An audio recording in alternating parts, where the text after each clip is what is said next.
Olá, tudo bem? Hoje eu quero resumir para você o livro Discipulado, do pastor Juan Carlos Ortiz. Meu nome é Marlon Leuven e nesse canal você encontra resumos de livros cristãos e estudos bíblicos. Bom, o Juan Carlos Ortiz foi um pastor, né, já faleceu, na cidade de Buenos Aires, na Argentina, que desenvolveu, ele é um dos pais do discipulado moderno, como é praticado hoje em dia em muitas igrejas.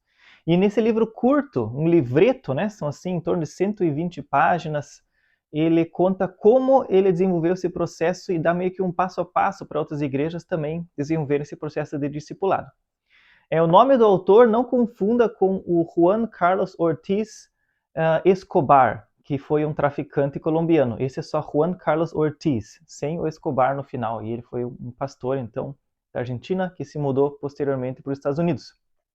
Um pastor foi bem famoso, tanto que na década de 70, quando houve esse Congresso Mundial de Lausanne, onde igrejas do mundo inteiro se reuniram na cidade de Lausanne, na Suíça, para conversar sobre evangelismo, ele foi um dos preletores escolhidos, né? Tá aqui a imagem desse pastor. E nesse livro, então, é um livro com vários capítulos bem curtinhos, onde ele vai dando passo a passo. E o resumo é basicamente assim. O livro começa falando sobre o senhorio de Jesus. A primeira coisa para o discipulado funcionar, você precisa reconhecer que Jesus é o Senhor. A Bíblia fala muitas vezes, tanto no Antigo quanto no Novo Testamento, nós somos servos. Jesus é o Rei, Ele é o Senhor. É Ele que manda, nós obedecemos.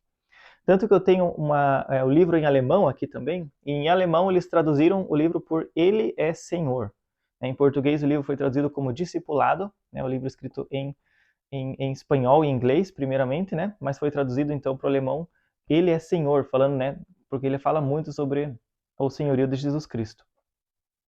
Depois que você entender que Jesus é o Senhor e que nós somos seus servos, nós devemos obediência a Jesus, ele vai falando sobre esse foco, de focar no reino de Deus, né? Mateus 6,33, buscar em primeiro lugar o reino de Deus. Isso significa fazer aquilo que Jesus mandou, amar o próximo, se submeter à igreja local, ter a eternidade em foco, perdoar, doar, trabalhar em unidade com outras igrejas da cidade. E o legal do livro é que ele sempre vai mostrando exemplos práticos de como ele viveu isso na igreja dele, né? Como no caso aqui, unidade com outras igrejas, como que eles faziam encontros com pastores em Buenos Aires, com outras igrejas.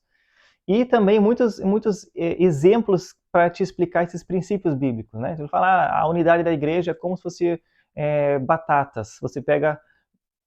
Se você juntar muitas batatas num saco de batata, elas não são tão unidas quanto se você amassar todas e fizer um purê de batatas. Então ele vai usando muitos exemplos para explicar os princípios bíblicos. É bem prático e bem fácil de entender nesse ponto.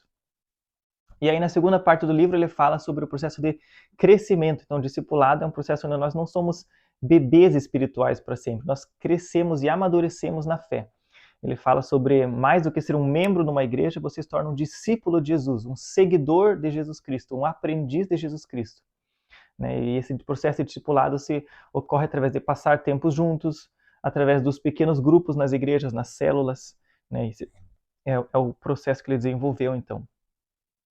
E não focar tanto nas tradições evangélicas, né? Sempre fizemos assim, vamos continuar fazendo assim, mas em estar aberto a ouvir e aprender de Jesus e a ser guiado pelo Espírito Santo.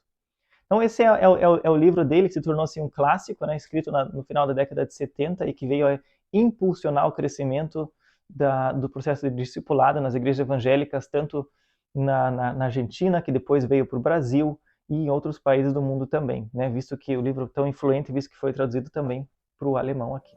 Então essa é a minha recomendação para você. Muito obrigado por seu tempo. Deus te abençoe. Se esse vídeo ajudou você, lembra de curtir ele aqui, compartilhar com outras pessoas ou deixar um comentário. Deus te abençoe e até uma próxima.